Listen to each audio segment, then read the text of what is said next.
Rồi mơ qua aku barai ananadai hang ở tai bunyi nhu hết bay ado mahak ayong rebat nawang iamang jalan ayong bố thao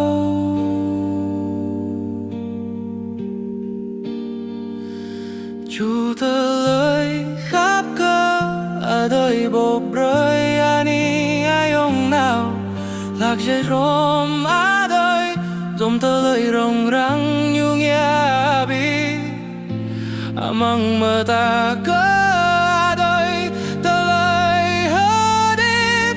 bơ nạp tí mau tơ lời hiam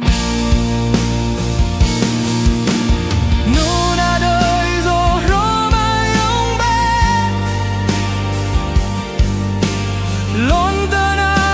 ai như đuôi nào mà ai ông khá ba đời hăng nè ai ông khá ba đời chu à bi ta lại hát em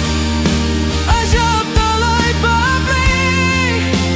hăng ai chấp ba đi à đuôi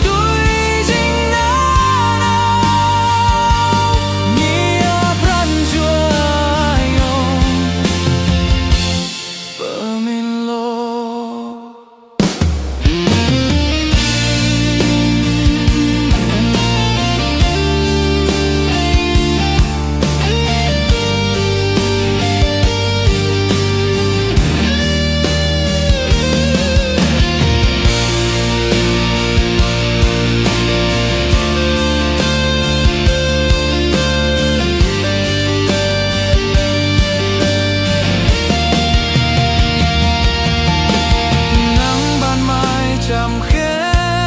tên em tim anh rung lên thật êm đềm anh đã đi qua bao lối xa lạ cho đến khi tình em đưa anh về nhà mọi muộn phiền tan biến trong bên đôi mắt em tương lai hiện hình ở lại nhé khi đời